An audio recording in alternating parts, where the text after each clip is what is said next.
Good evening. Nigel Farage has faced repeated questions from a BBC audience about the racist language used by a canvasser for Reform UK about Rishi Sunak.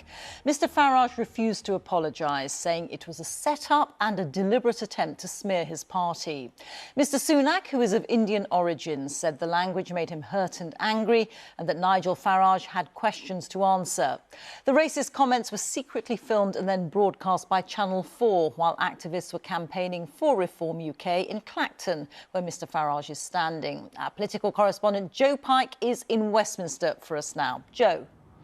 Rita, Nigel Farage's surprise entry into this election revitalised, re-energised Reform and seemed to give them a poll boost as well. But as we saw from the Question Time Leaders special tonight that he appeared on, that drip of constant allegations concerning first candidates and now campaigners does seem to be having an impact.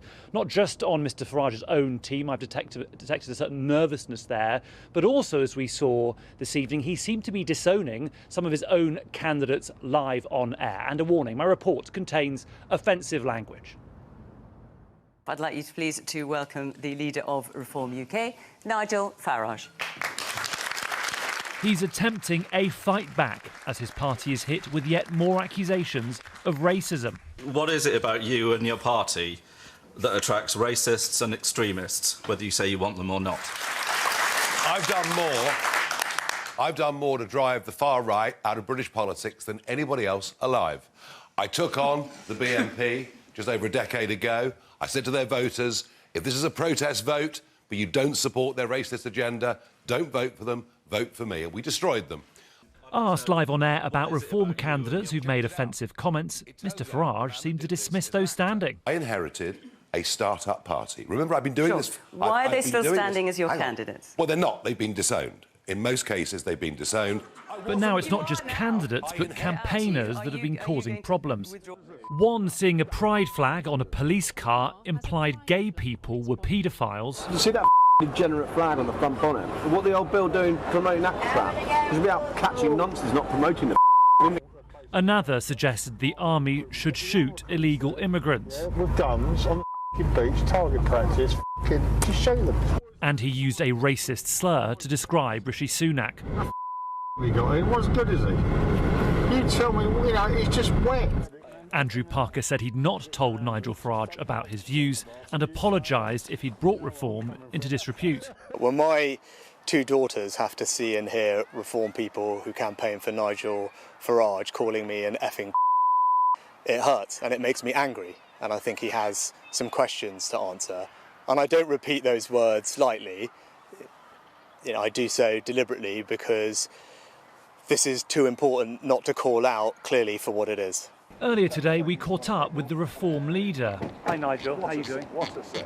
And he seemed keen to focus on one of the campaigners who he claims was acting. From the moment he arrived in the office at Clacton last Saturday and he bowled up and spoke to me, he was rough speaking. You think he was faking it? He was acting from the moment he came into the office.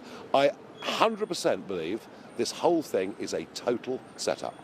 Andrew Parker has told us tonight he doesn't want to comment. He has done some acting in the past, but today we found no evidence he was acting in the covert recording.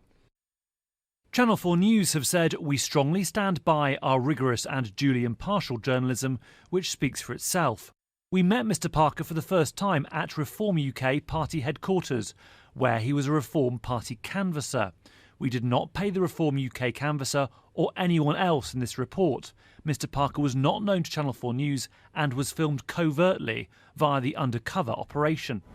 Nigel Farage has been trying to get here for decades, but he and his team know the distractions of the past couple of days have the potential to damage their campaign at precisely the moment when many floating voters are finally making up their minds. And that's the future that I foresee. I'm afraid I have to cut you off there, Nigel, forgive me. He has survived many similar storms before. Will Nigel Farage weather this one, or will it do damage to his party next week? Joe Pike, BBC News. And Adrian Ramsay, the co-leader of the Green Party, appeared on the BBC's Question Time Leaders special tonight, where he was asked about the day-to-day cost of the party's plans to combat climate change in, for example, transport. I think most people want to do the greener option, but the greener option's got to be the cheaper and more convenient option as well. So how would you make it cheaper? Well, that's at the moment, there are huge subsidies that go into the aviation industry, whilst we have some of the most expensive rail prices in Europe. And so one of the things we would do is to bring the railways back into public ownership, which I think people would really like to see.